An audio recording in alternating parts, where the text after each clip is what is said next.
Lucas, no capítulo 4, no verso 14 e 15, na versão Almeida, revista e atualizada, diz, portanto, assim: Então Jesus, no poder do Espírito Santo, regressou para a Galileia. E a sua fama correu por toda a circunvizinhança e ensinava nas sinagogas, sendo glorificado por todos. E novamente, irmãos, volto aqui a esta frase inicial que nos diz: então Jesus no poder do Espírito Santo. Na semana passada nós falamos sobre a dimensão de como devemos ter de facto toda a nossa vida, viver a nossa vida no poder do Espírito Santo, de como o Espírito Santo deve ser, portanto, o combustível que nos move. Mas hoje, assim como já fizemos algumas outras vezes, aqui há alguns meses atrás, e vou recordar aos irmãos para facilitar-lhes a vida, e vou apontar-lhes inclusive as datas. Estas pregações estão disponíveis também no YouTube, estão disponíveis no Facebook, para que possam depois ouvir mais uma vez para relembrar. Mas no dia 25 de abril, bastante simbólico, inclusive, nós falamos sobre a primeira característica do Espírito Santo. Sobre a primeira e talvez uma das mais contundentes características do Espírito Santo. Que Ele é aquele que nos anuncia o Messias. O papel de mostrar-nos a Jesus é do Espírito Santo de Deus.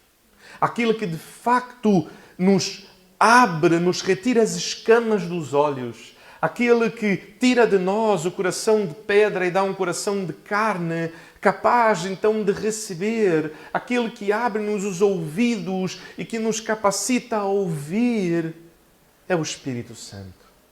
Ainda que qualquer um dos irmãos aqui presentes pregue para alguém todos os dias de sua vida, se o Espírito Santo de Deus, Ele mesmo não anunciar ao coração desta pessoa, a verdade é que se o irmão ou a irmã já o fez, sabe o resultado, não é? Provavelmente alguém irritado pela vossa repetição, alguém indiferente àquilo que dizes, cada vez mais distante, cada vez mais cético, cada vez mais agressivo até a mensagem do Evangelho. Eu já contei aos irmãos, e não me lembro se nesta ocasião o fiz, exatamente da minha experiência de conversão. De que frequentava já a igreja há alguns meses, até que um domingo, então pela primeira vez, eu ouvi este chamado de que deveríamos ter uma relação pessoal com Jesus. Apenas para ser surpreendido nos domingos seguintes e depois questionar os meus colegas que disseram-me que de facto o pastor falava sobre isto todos os domingos. Percebam, eu ouvia isto todos os domingos, mas houve um domingo em que de facto pela primeira vez eu ouvi. Não é que eu não estivesse atento, não é que eu não estivesse a escutar, que as palavras não estivessem a encontrar os meus tímpanos e tornar-se em pulsos nervosos que chegassem ao meu cérebro, que fosse capaz de processar aquilo.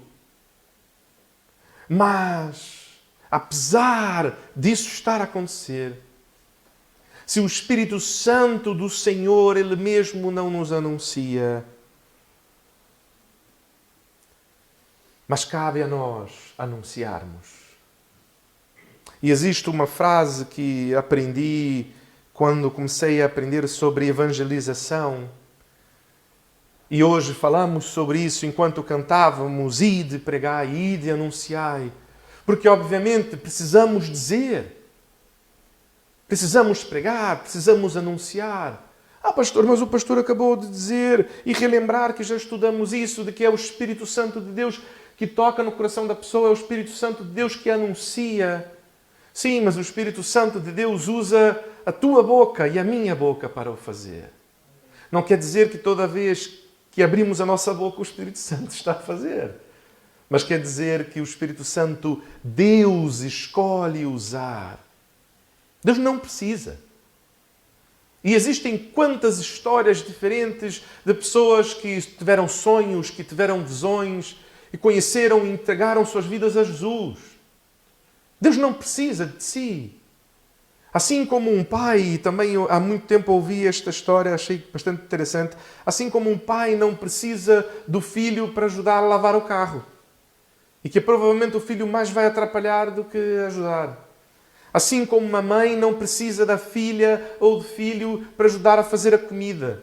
Novamente, talvez vá mais atrapalhar do que ajudar. E a mãe ainda tem que andar ali preocupada com as facas se o filho ou a filha não arranca um dedo fora. Ou se não rala o dedo no ralador. Mas, ainda assim, o pai e a mãe têm prazer. E quantas vezes escolhe e até convida. Olha, anda cá comigo, ajuda aqui o pai, ajuda aqui a mãe.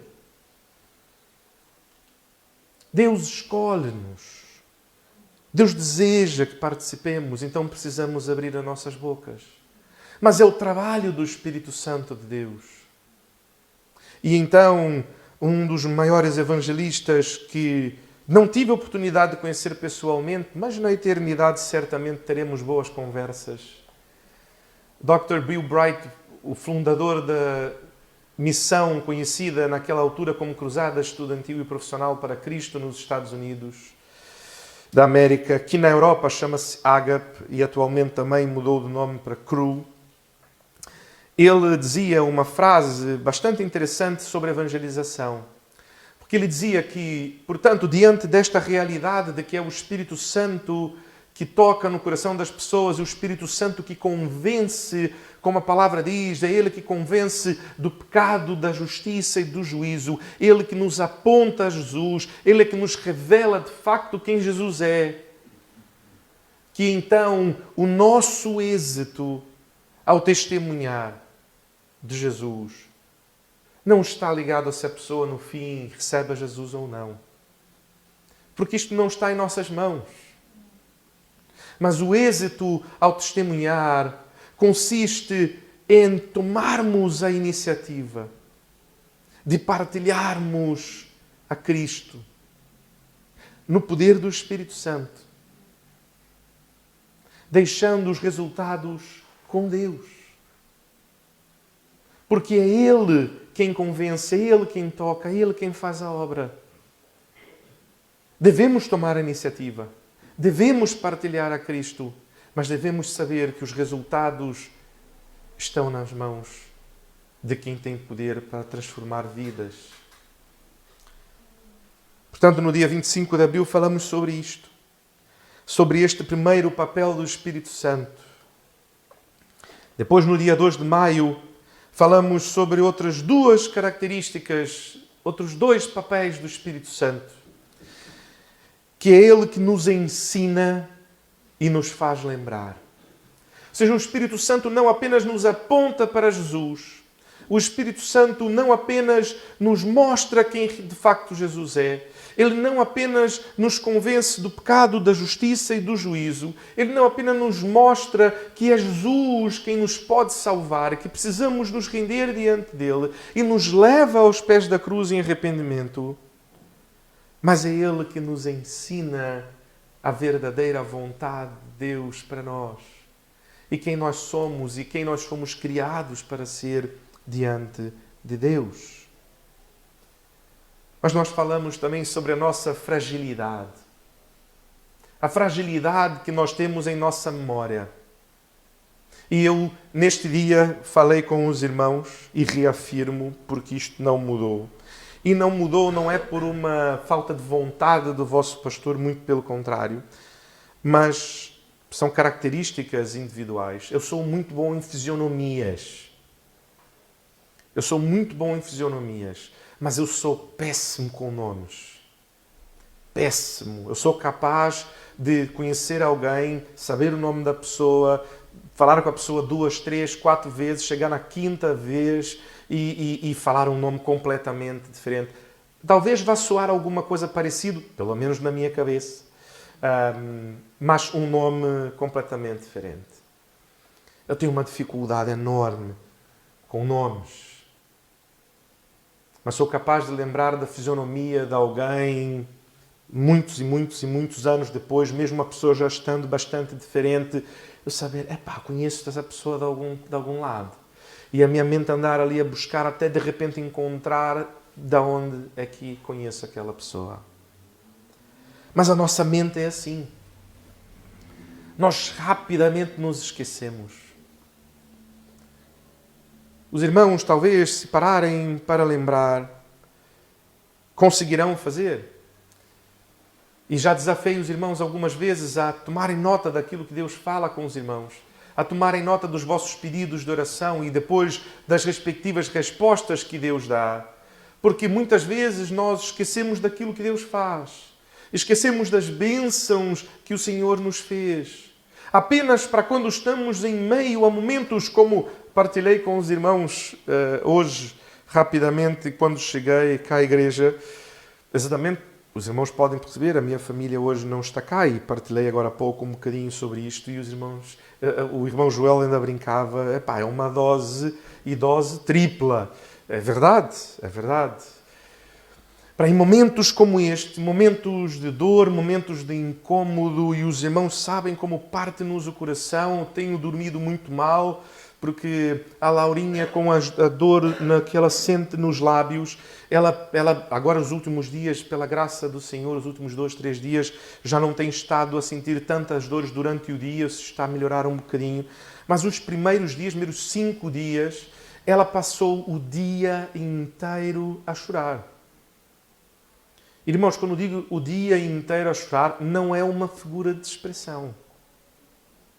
É mesmo um dia inteiro a parecer um gatinho a miar.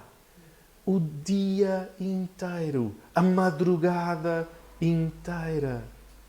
E a dormir e a acordar menos de 1 hora depois, a chorar e a sentir dor e a dizer, papá, mamã, dói, dói, dói. E sem ter muito o que fazer, porque passamos os remédios, botamos ali um bocadinho de gelinho para ver se aquilo alivia, mas pronto, ou seja, é muito temporário, não é? Logo já volta a dor. E como parte-nos o coração. E no meio, então, às vezes, daquilo que nos é difícil. Ou, de repente, quando, se calhar, perdes o teu emprego. Ou perdes alguém da tua família a quem amavas e a quem eras muito ligado. Ou, de repente, vês-te obrigado a fazer uma mudança drástica na tua vida.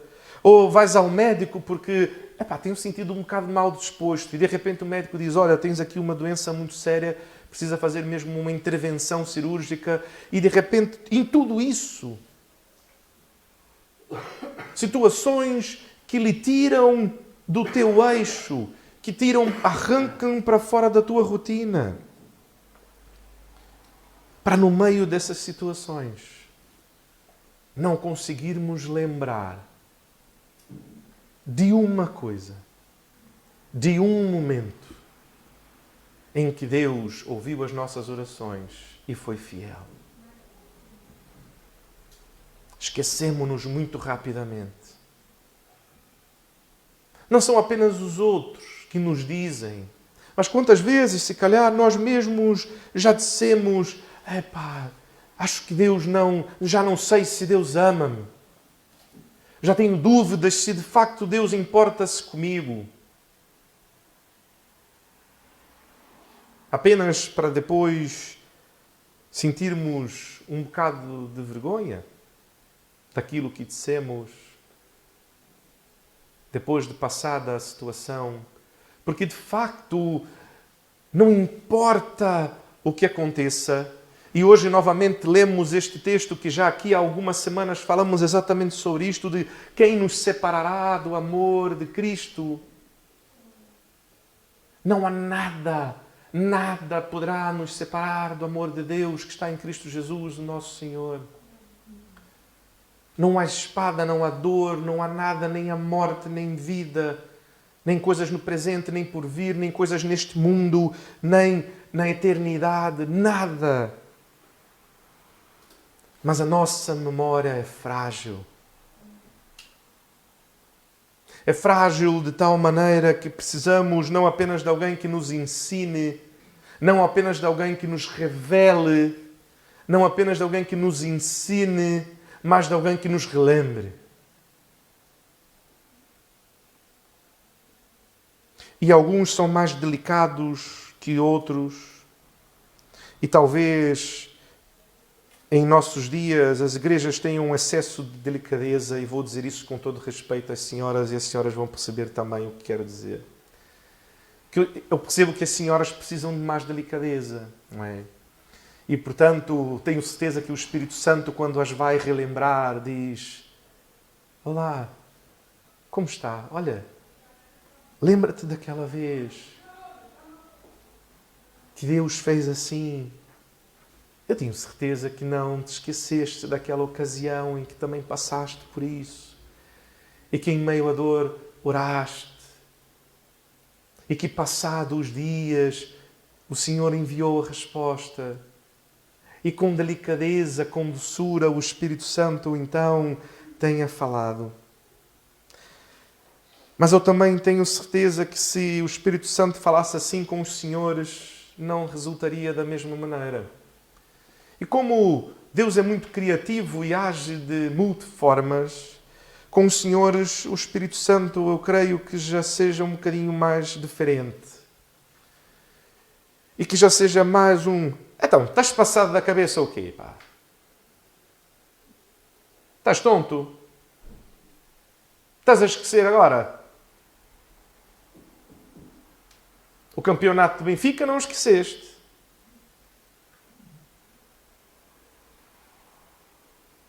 E então os senhores já... Epá, espera lá.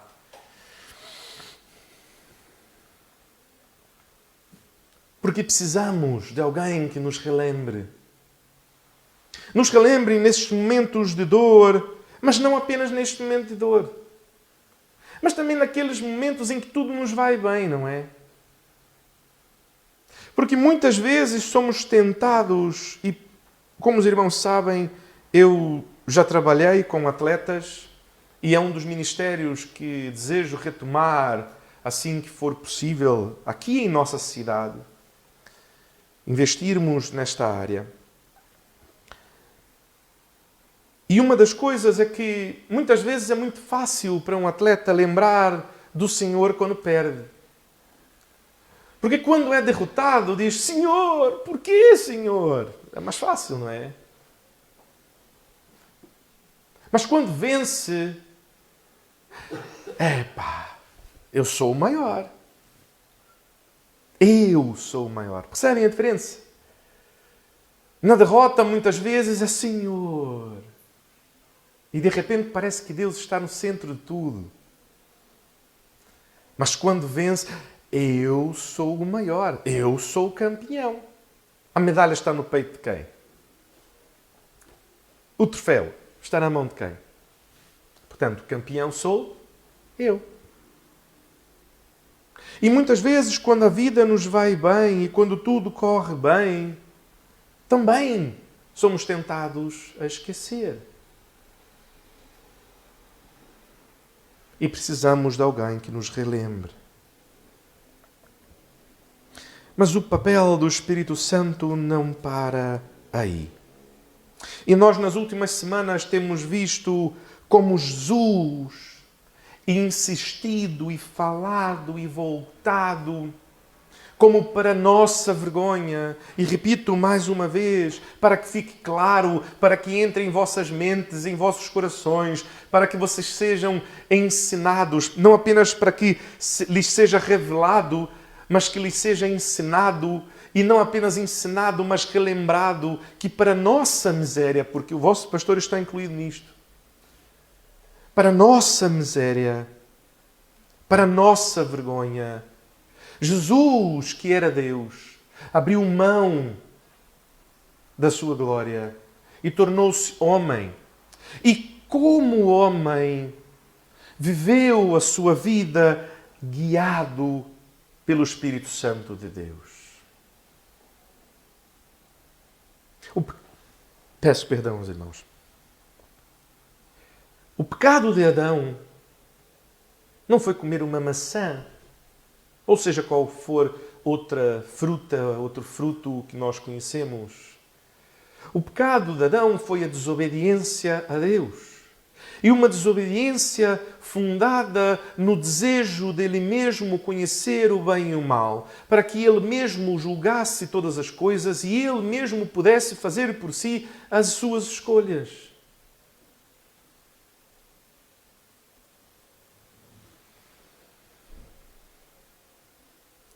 Jesus, sendo Deus, abriu mão de ser igual a Deus, apenas para depender completamente de Deus. Adão quis comer do fruto da árvore do conhecimento do bem e do mal, para não ter que depender de Deus. A maioria das pessoas, quando nós falamos, e talvez crie muita confusão, quando nós falamos na semana passada, por exemplo, para alguém que não conhece a Jesus e não caminha com o Senhor, e nós dissemos, temos que orar sobre todas as coisas. Nós fazemos planos, mas entregamos todos os planos diante do Senhor. Nós entregamos os desejos do nosso coração diante do Senhor. Se nós devemos seguir adiante com aquilo ou não. E depois, quando Deus nos dá a luz verde, nós inclusive entregamos o plano diante do Senhor, para saber o como devemos fazer. E a cada passo caminhamos com o Senhor, porque Ele é quem nos guia. E Ele deve ser o nosso combustível. É Ele que nos move, Ele que nos mete para frente. Devemos viver no poder do Espírito Santo de Deus, assim como Jesus nos ensina. Portanto, o Espírito Santo não apenas nos anuncia quem Jesus é, o Espírito Santo não apenas nos ensina e nos relembra a vontade do Senhor para nós, mas Ele também deseja guiar-nos neste caminho, como um farol que guia um barco enquanto tentas se aproximar da costa. Quando não conhece e na escuridão tenta se aproximar de um porto seguro. Mas não apenas isto. É no poder do Espírito Santo de Deus. Ele mesmo quer conduzir. Ele quer ser e precisa ser o combustível que nos move. E é isto que causa muita confusão naqueles que não caminham com Jesus. Porque perguntam, mas é tudo? Epá, mas ganda chatice, não é? Epá, mas cada coisa... Epá, tudo tenho que agora falar com esse tal aí de Deus. E desculpem parecer um bocadinho desrespeitoso a maneira como eu falo, mas é exatamente o que provavelmente alguns dos vossos familiares e vossos amigos pensam. Epá, ganda chatice. Se calhar não penses assim objetivamente, mas talvez seja assim que hajas. Quando pensas, mas sobre isto não preciso sequer orar, não é? Também não sou daqueles totós que têm que orar por tudo, não é? Pronto. E com isto não estou a dizer que devemos, quando estamos a fazer compras no mercado, pronto, começar. Olha, preciso fazer compras. Deixe-me orar para saber se vou ao Continente, ao Lidl, ao... Também não é para tanto, não é? Mas, de facto, devemos o tempo todo perceber e as nossas decisões devem sempre ser tomadas com base na fé. Como assim, pastor? Quando vivíamos na Irlanda do Norte, e os irmãos sabem, obviamente, das limitações financeiras que missionários têm, missionários não têm recursos infindos, na eternidade sim, nesta terra não. Mas muitas vezes temos que tomar decisões. E as nossas decisões devem ser tomadas baseadas na eternidade. E o que nós fazíamos? A Andressa, então, para desenvolver relacionamentos com uma senhora, ela ia nesta senhora fazer as unhas. Isto significava que precisávamos fazer uma grande ginástica no nosso orçamento.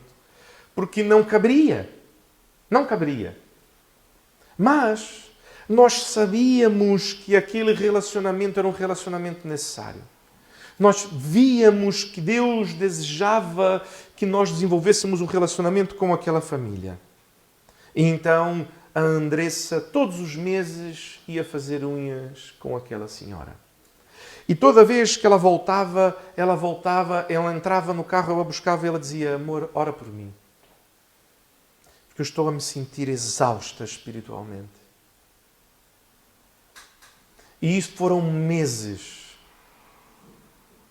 Até que depois de meses, um dia aquela senhora pediu-lhe conselhos.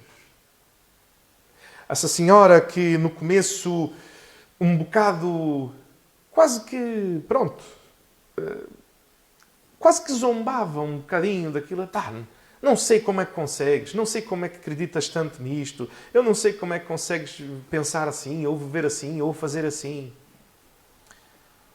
Até que, passado alguns meses, ela disse: olha, sei que, tu crês nessas coisas assim e pensas nisto, então como é que agirias assim no meu lugar? E desta porta aberta, isto transformou-se em um estudo bíblico em nossa casa.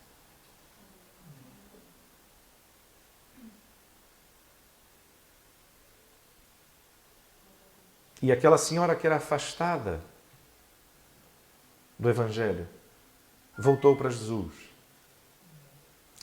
E o seu marido, que não conhecia Jesus, conheceu a Jesus. E hoje são membros de uma igreja na cidade de Portadown, na Irlanda do Norte.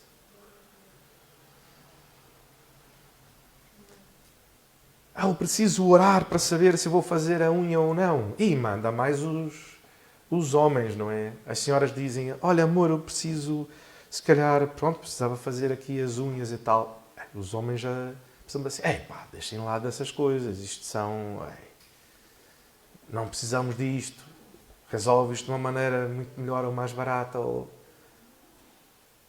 Mas devemos ter sabedoria.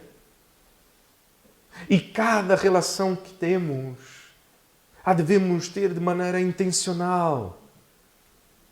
Porque, novamente, nós não somos deste mundo, somos embaixadores neste mundo. E, portanto, se estamos neste mundo é porque o Senhor tem para nós trabalho neste mundo. Agora, a melhor parte que este texto nos deixa claro, e que fiz toda esta revisão para os irmãos relembrarem até o ponto aqui e perceberem como tudo isto está profundamente conectado. Que lá atrás parecia que ainda falta algo, mas ainda falta algo. E aqui nós vemos Jesus. E o texto começa novamente.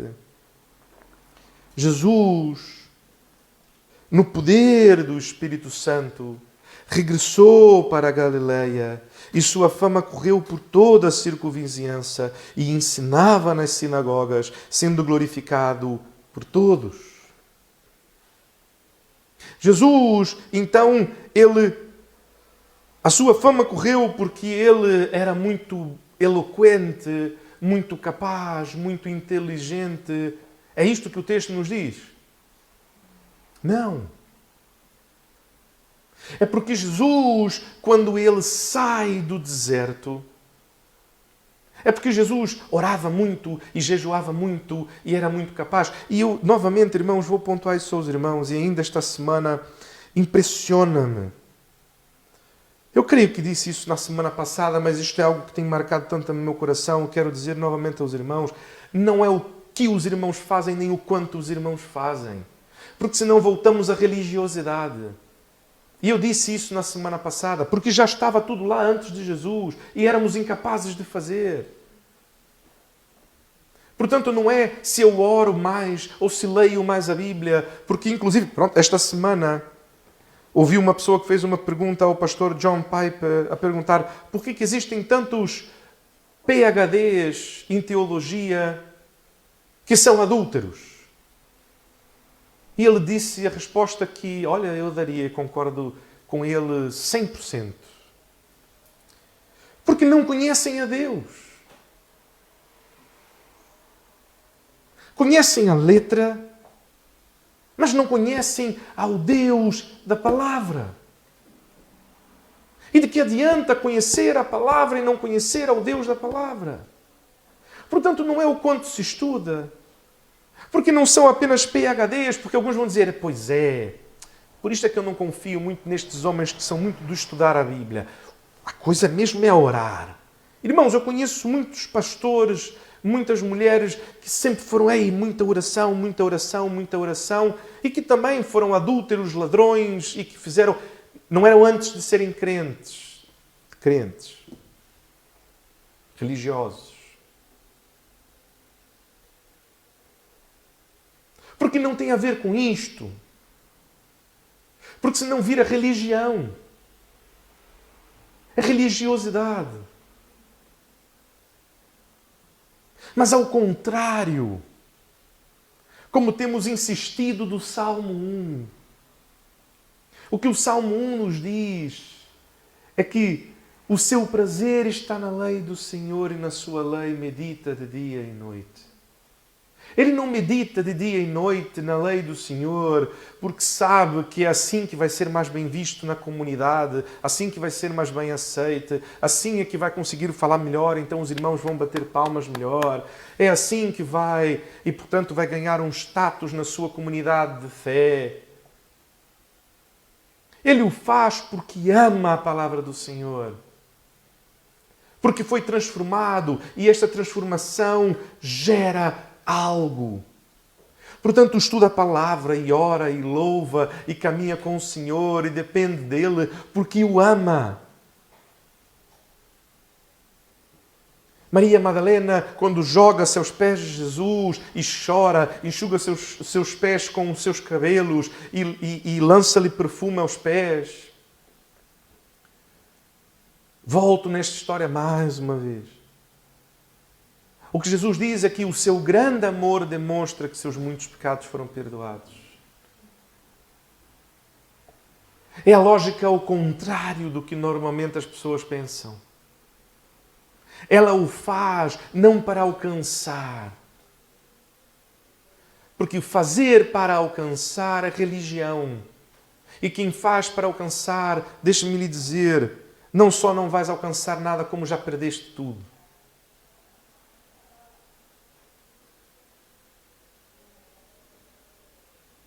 Mas quando fazes porque já foste alcançado, este é o verdadeiro Evangelho. Eu faço porque sei que Cristo já fez tudo por mim. Eu faço porque sei que não há nada, não há absolutamente nada que eu possa fazer. Seja em quantidade, seja em tipo de coisa, que vá me tornar justo ou que vá, de alguma forma, retribuir o que Jesus fez por mim. É impossível. É impossível. E isto é de tal maneira aterrador que eu não consigo fazer outra coisa senão viver para Ele.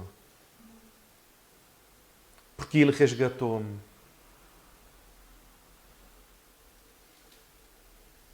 Isto lembra-me apenas uma cena uma cena inicial do clássico, não do atual, Les Misérables, onde um ladrão,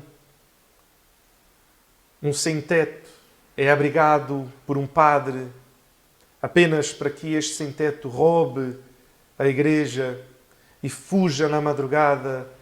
Apenas aquele padre acorde na madrugada e perceba que isto aconteceu. E desesperado, corre atrás daquele homem Não para o apanhar, não para o prender, mas para que ele volte atrás e que não o faça. E então a polícia o apanha, porque o vê andar pela madrugada, pela rua, e de repente o policial vê que ele está a levar ali coisas de prata e coisas... aquilo obviamente não era daquele homem. E então encontram-se com o padre e aquele policial diz: olha, eu apanhei este homem, certamente ele roubou isto e estou aqui para prendê-lo. É só o padre dar então realmente a denúncia e que eu vou prendê-lo, isto tudo vai ser devolvido. E o padre então diz: não, eu é que o dei isto. E aquele homem chocado a dizer: mas por que este homem está a fazer isto? Então aquele padre vira-se para ele e diz: esta noite eu comprei-te. Agora vai e seja bom. Obviamente aquilo é uma história e é simbólico, mas o que Jesus fez por nós é tão mais profundo. Porque nós merecíamos de facto a prisão eterna. Mas Ele nos resgatou, Ele tomou o nosso lugar. Não é só que Ele não apresentou denúncia. Ele sofreu a prisão em nosso lugar e a morte em nosso lugar e a dor e a ira de Deus e a separação de Deus em nosso lugar. A ponto de Jesus, o Jesus que nós conhecemos, Filho de Deus, Deus, na cruz dizer: Senhor, Senhor, por que me abandonaste? Porque ali a comunhão é quebrada entre o Filho e o Pai. Porque naquele momento a comunhão entre o Filho e o Pai é quebrada por tua culpa. Porque a tua culpa estava sobre Ele. E portanto, Jesus já não podia ter comunhão com o Pai. Como quem tem pecado sobre si não pode ter comunhão com Deus. Tudo isto para pagar o preço para que pudéssemos então ter comunhão com Ele. Para que pudéssemos então receber dele, como ele ora, o Espírito Santo. Para que o Espírito Santo então não apenas nos anuncie, nos ensine, nos relembre, mas também nos guie e nos dê poder. E que poder é este? E vou aqui remeter-me a dois textos distintos que ainda haveremos de estudar mais sobre esses dois temas. Eu já tenho-vos prometido isto há algum tempo e certamente o faremos em breve. O primeiro texto é o texto que encontra-se em Gálatas, no capítulo 5. Gálatas, capítulo 5, já para o final deste capítulo. Há um texto bastante interessante.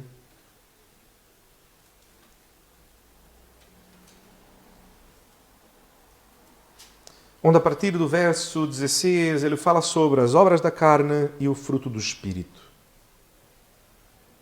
E apesar aqui de estarmos a falar sobre o poder de Deus, o poder do Espírito Santo de Deus, poderíamos ler apenas a parte do fruto do Espírito, não é? Mas eu quero que os irmãos percebam que ele faz aqui uma contraposição entre as obras da carne e o fruto do Espírito, para que os irmãos percebam que é obras da carne, meus irmãos. E os irmãos vão ler aqui uma lista bastante curiosa de coisas que ele diz que são obras da carne. E parece-nos assim, mas olha, isto eu não faço.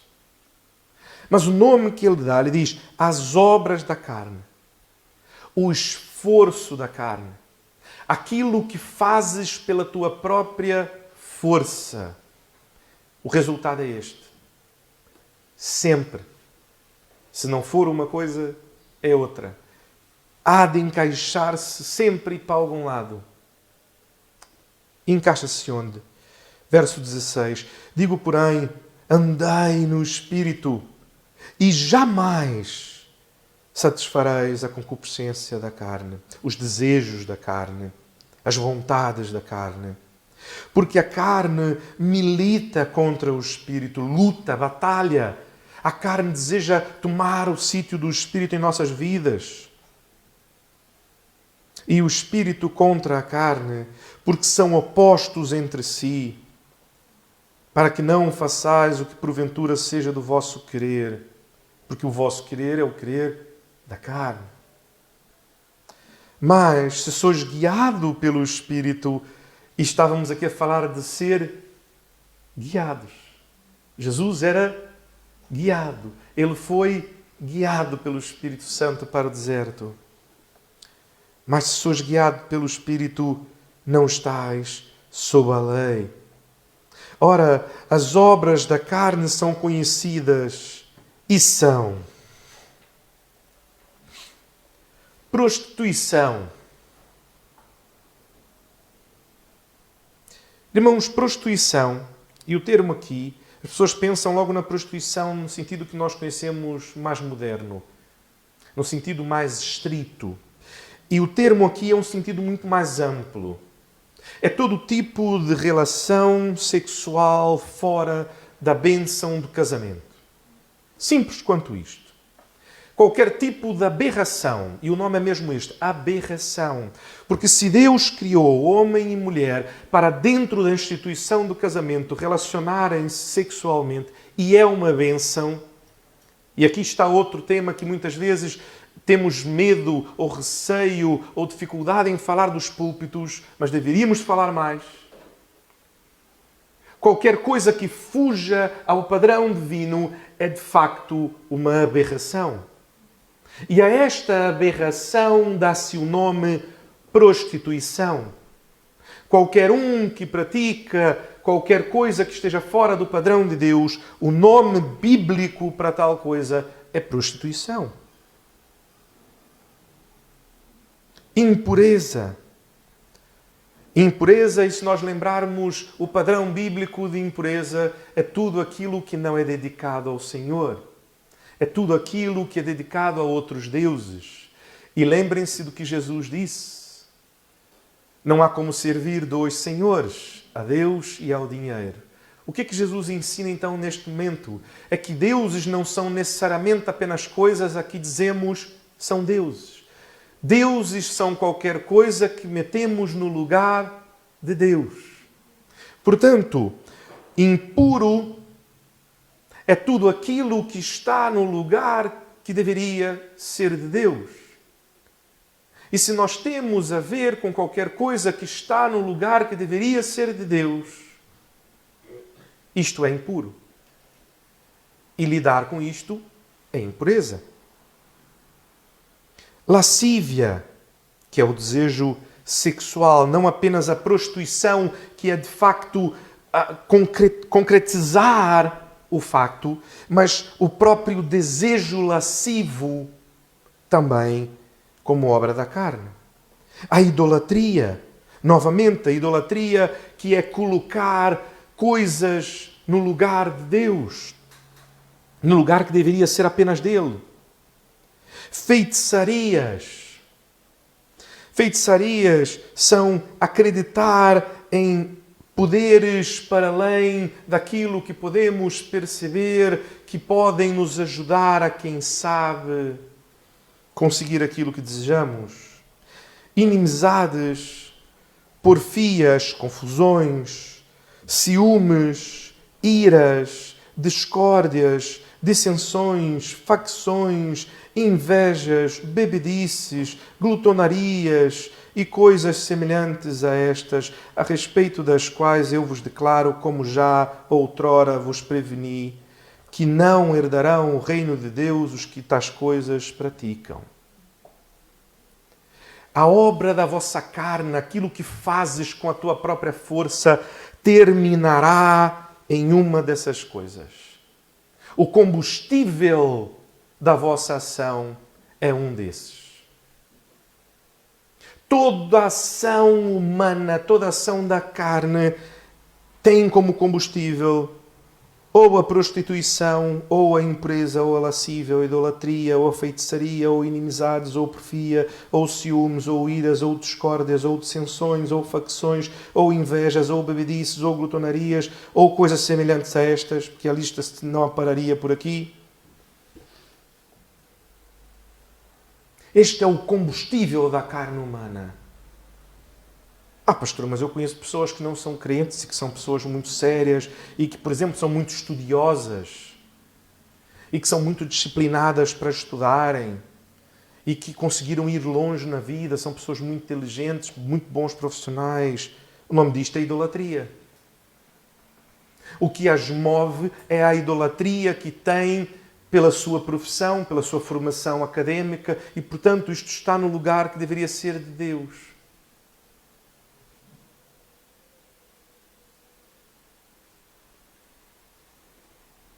E poderíamos dar tantos outros exemplos.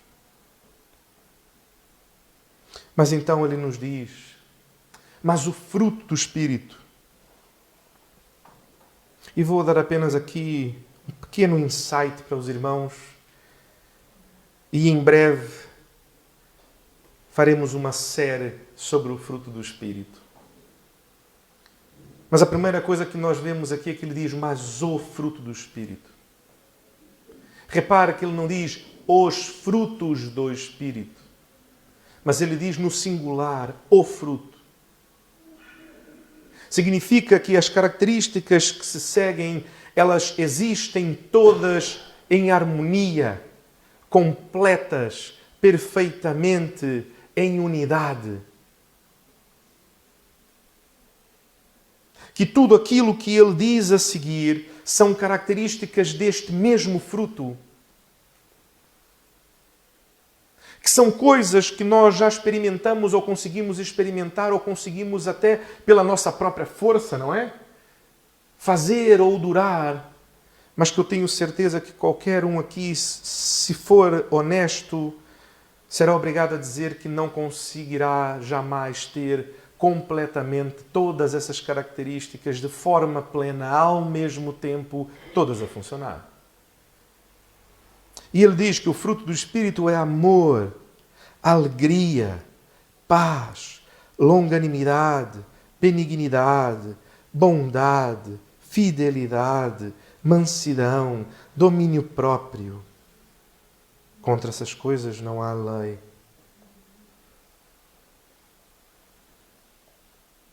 Podemos até demonstrar amor e ter amor. Podemos até estar alegres, sentir alguma paz, ter longanimidade ou benignidade, ou bondade, ou fidelidade, ou mansidão, ou domínio próprio. Mas todas essas características ao mesmo tempo e de forma perene, duradoura. Este é o fruto do Espírito Santo de Deus em nós. Se somos guiados por Ele, Ele dá esse fruto em nós. Então podemos experimentar deste fruto. Nós não damos fruto, Ele dá fruto em nós. Não é o nosso esforço. É exatamente o oposto. É a nossa capacidade de abandonar-nos a nós mesmos em suas mãos. Mas também não para por aí. E nós terminamos então com esta última verdade. Que Jesus, e o que nós lemos no texto, é que então Jesus, no poder do Espírito Santo, ele regressa para a Galileia e a sua fama percorre toda a circunvizinhança. Por quê? Mas porquê?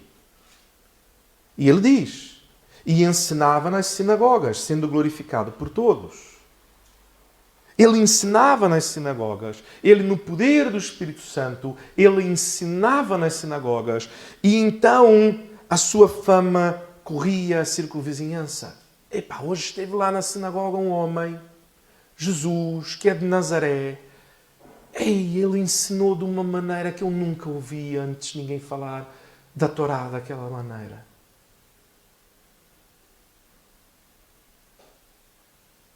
Eu queria tanto ouvi-lo novamente. Precisavas ter estado lá hoje. Precisavas ter ouvido. Nunca ouvi ninguém falar com tanto amor, com tanta autoridade, com tanta verdade. Eis aí um homem de Deus, como nunca vi antes. Porque o fazia no poder do Espírito Santo. Irmãos, uma das características da Igreja é que nós somos o corpo de Cristo. Nós somos a presença real de Cristo neste mundo. E, portanto, o que as pessoas em Portimão têm dito de Jesus? Como tem estado a fama de Jesus? A fama de Jesus tem corrido a nossa circunvizinhança.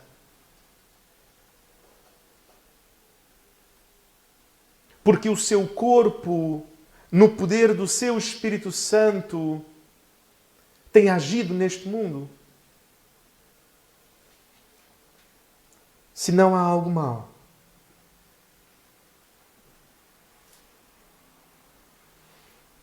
Um corpo que não está a funcionar bem. Olha, o vosso pastor percebe bem isto. A minha garganta não está a funcionar bem.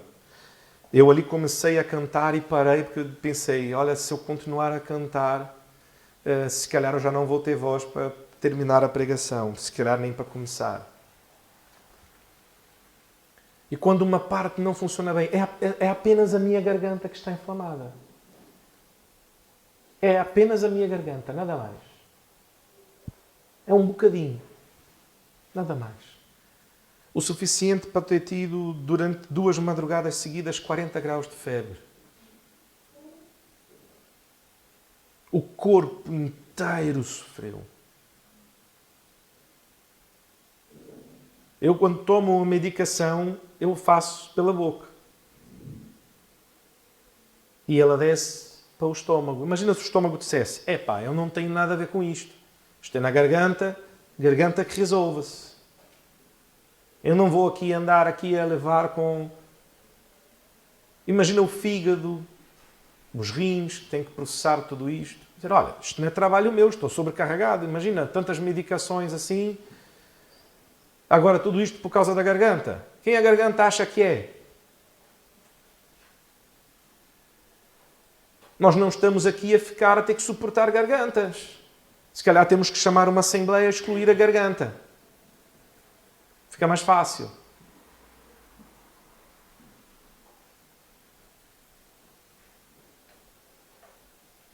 A garganta está a dar trabalho a mais.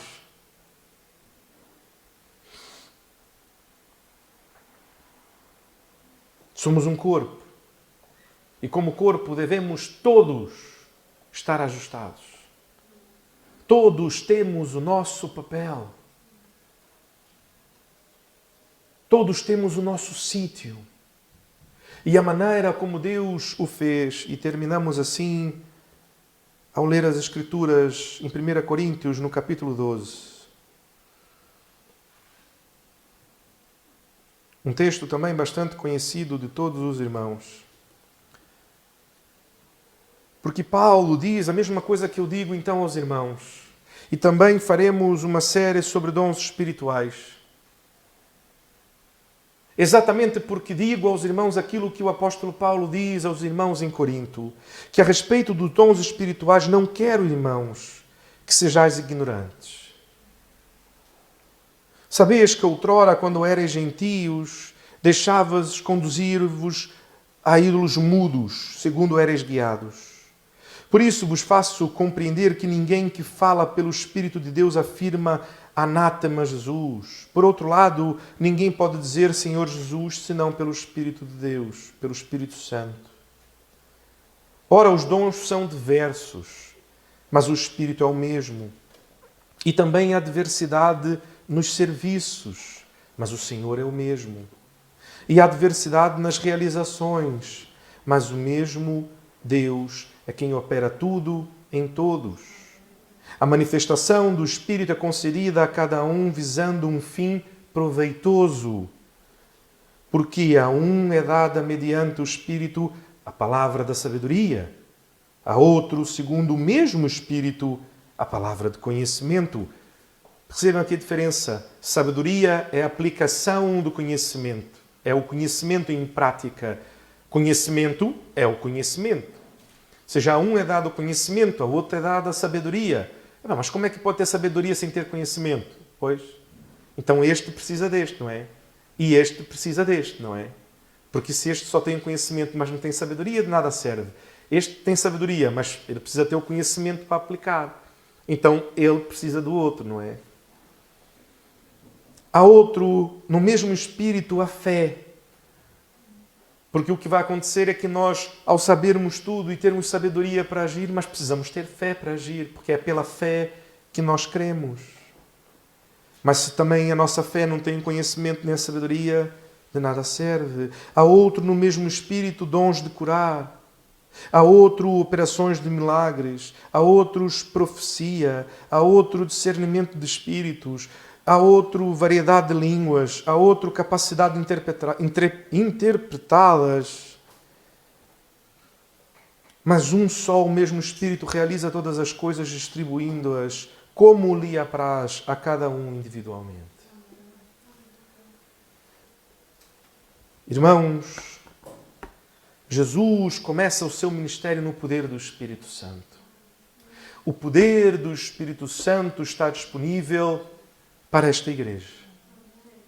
Deus deseja trabalhar em Portimão, operar em Portimão por meio do poder do seu Espírito, por meio desta igreja. E para tal, Ele não apenas deseja que conheçam a Jesus, que conheçam aquilo que Deus espera de si, que relembrem, que sejam guiados por Ele, mas que vivam no poder dEle. Porque ao receberem o Espírito Santo de Deus, receberam dons espirituais. E neste momento, cada um que aqui está foi separado para um trabalho na igreja.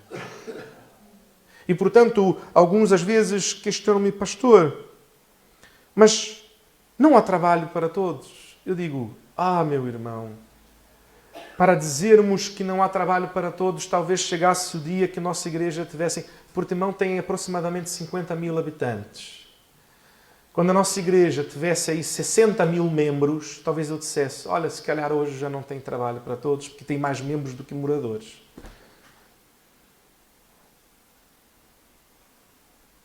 Ainda assim teríamos muito trabalho, porque não operamos só em Portimão, não é? Já temos aqui para um lado, temos para o outro, temos para cima, temos Portugal inteiro, temos toda a Europa e, portanto, nunca termina.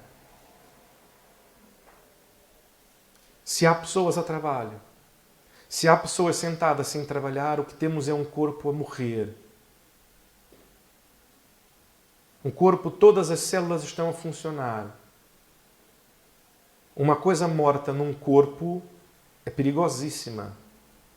Não temos, por acaso, nenhum médico na igreja, mas temos alguns médicos conhecidos, é só perguntar. Se houver um órgãozinho, só umzinho assim, está morto, morreu. O que é preciso fazer? Qualquer médico vai dizer, arranca fora. Tem que arrancar fora, porque aquilo vai começar a decompor e vai criar um desajuste no corpo de tal maneira que aquilo precisa ser arrancado fora.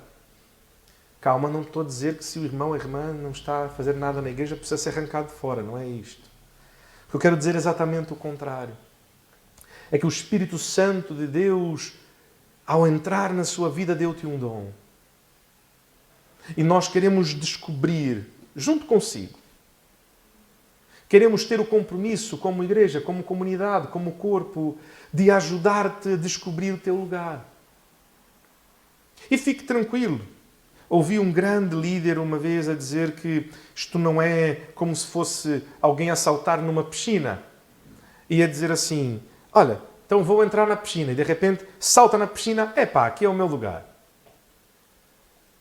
Mas é mais parecido como se fosse salta na piscina epá, aqui está um bocadinho fundo demais para mim. Deixa-me ir aqui para um lado que tem mais pé.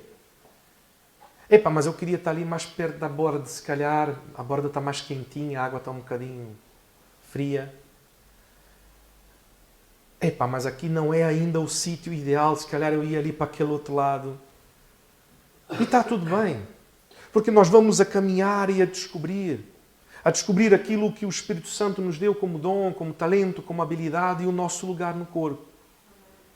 Para que então possamos de facto cantar aquela música que honestamente a maioria de nós acha ela um bocado... E achamos assim porque a verdade é que muitas vezes ela não é a realidade. Quando cantamos somos corpo e assim bem ajustado, totalmente ligados, unidos. Epá, a maioria olha para o lado e diz, estão a falar de quem? Mas de qual igreja é que estão a falar? Porque a maioria teria que cantar.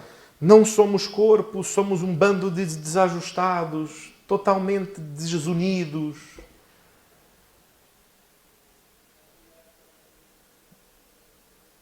Nós precisamos ser o corpo.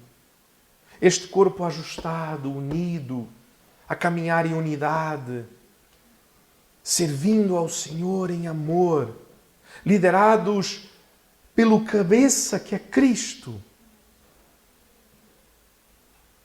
O cabeça, e já falamos sobre isto aqui, não é a assembleia desta igreja. A cabeça desta igreja é Cristo, a qual a assembleia desta igreja está absolutamente submetida. E nunca a assembleia desta igreja será soberana a Cristo. A soberania da assembleia da igreja dá-se no cômputo civil, jamais no cômputo espiritual.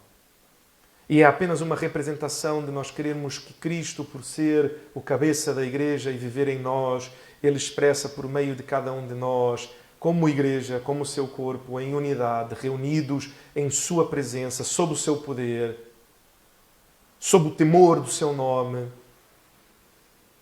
em assembleia, expressamos a vontade da cabeça. Ele é o cabeça.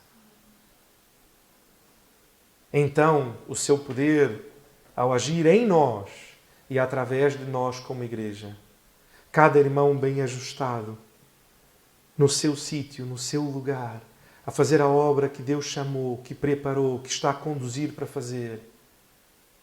Irmãos, não há medida para aquilo que Deus pode fazer.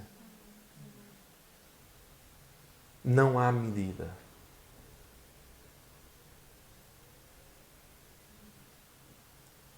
Este é o Espírito Santo do Senhor que Ele já nos concedeu.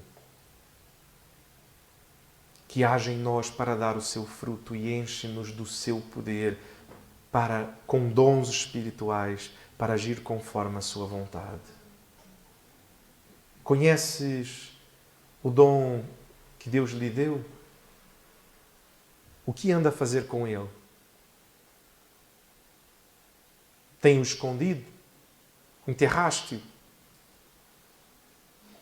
Ou o tem posto a render? É isto que a parábola dos dons quer dizer. Tem posto em uso? Ou tem vindo à igreja sentado, assiste o culto como se fosse um McDonald's, a dizer, olha, eu quero este lanche, consome, vai para casa, é isto.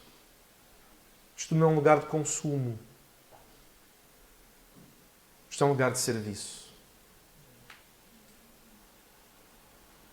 Esta é a casa do Senhor, é o corpo do Senhor. Oremos ao Senhor.